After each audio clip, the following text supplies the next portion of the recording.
I think this is really funny how for all this time that with The Last Jedi, the backlash of The Last Jedi, we've been saying, oh, just bring back George Lucas, bring back George Lucas. And they've been so tight-lipped and they've been so insufferable, calling the audience trolls and man babies and all these things. That just now that they need the publicity and the press, they're actually releasing some information. And this is a couple of days ago still. I've been meaning to get around to this article. I haven't had an opportunity to yet. But now they're telling us, yes, George Lucas is involved. See? Come back to us. Please. Look what we did. We brought back your favorite. It's George Lucas. He's back. Remember him? Remember George Lucas? Remember Lando Calrissian? I don't think it's gonna work. Hello everyone, I am Mecha Random 42, your favorite YouTube harpy, and we're talking about Star Wars news. We gotta talk about some Star Wars here. How George Lucas helped finish Star Wars: The Rise of Skywalker.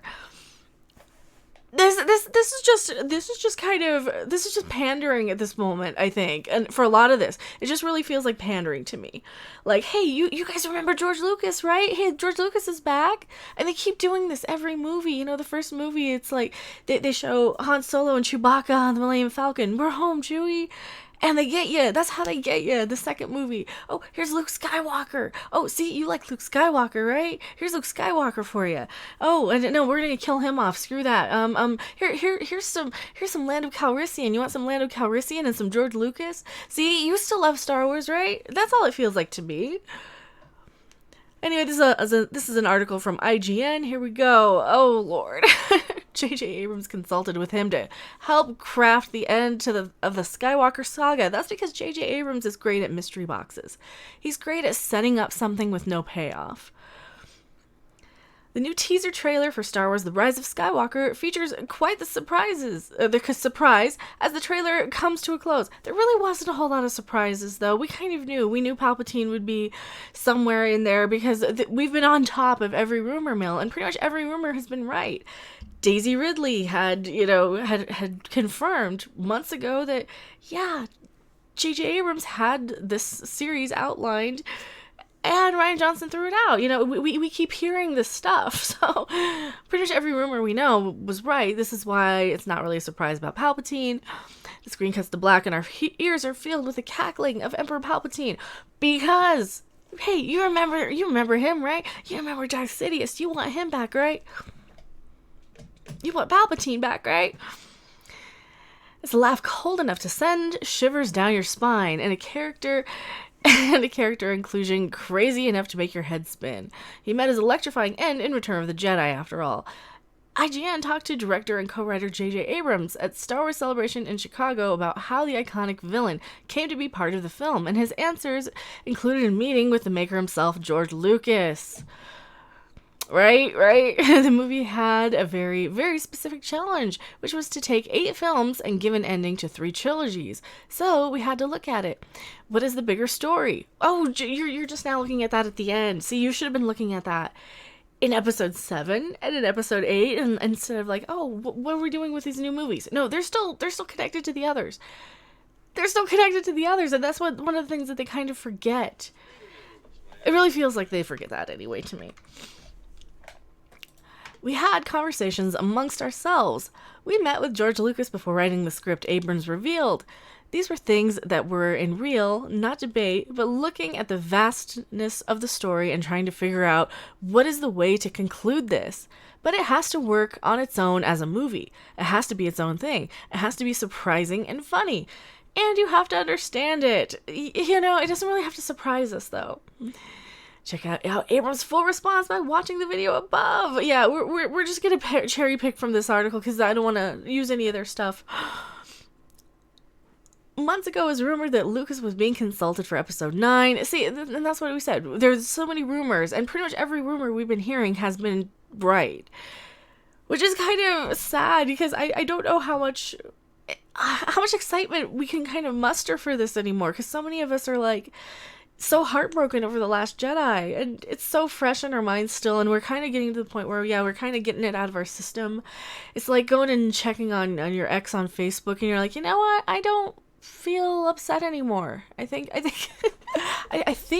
we're good. I think it's time for me to go and check out this new hot young franchise over here. Cobra Kai, is it, right? Let's go watch that one instead. That one seems good. Even though it's not really a young franchise, but still. In the... Oh, wow, I'm skipping around here. Abrams didn't specifically cite Lucas as the person who came up with the idea of Palpatine and Rise of the Skywalker, but given that Abrams brought up Lucas while discussing the Fallen Emperor, it may have well been him. Well, because he was so... he was so...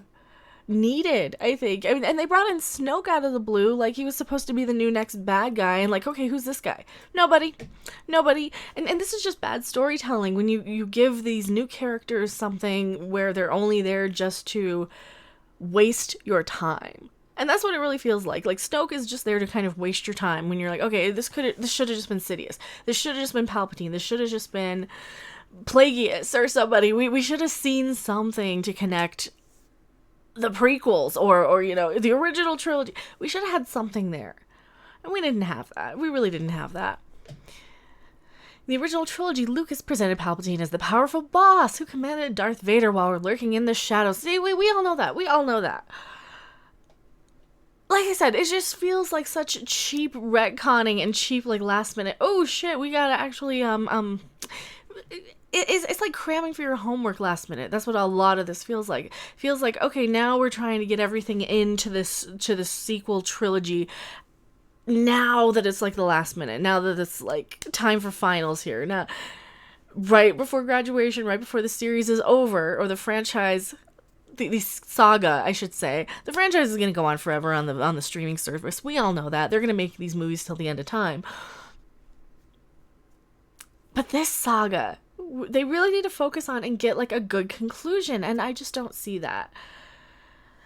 I really want to be more excited for this. I do, and it's so disheartening that I'm not more excited for this, but I am excited for you guys and talking about all these things on YouTube. So thank you guys so much for watching. This is just a short little video with a little bit of news from Lucasfilm. I am Mecha Random 42. You can send things for P.O. Box unboxings. I still have an unboxing to put up, a video to put up for a huge, massive unboxing. P.O. Box 1566, Loveland, Colorado 80539. I am Mecha Random 42.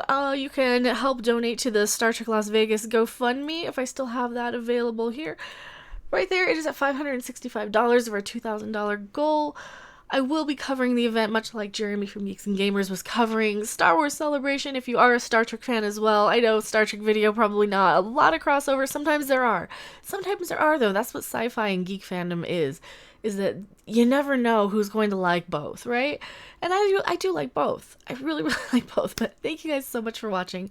I will see you guys on the next video or live stream. Bye! Thanks for watching! If you liked it, make sure to hit that like button, and if you want to see more, don't forget to subscribe. See you in the next video!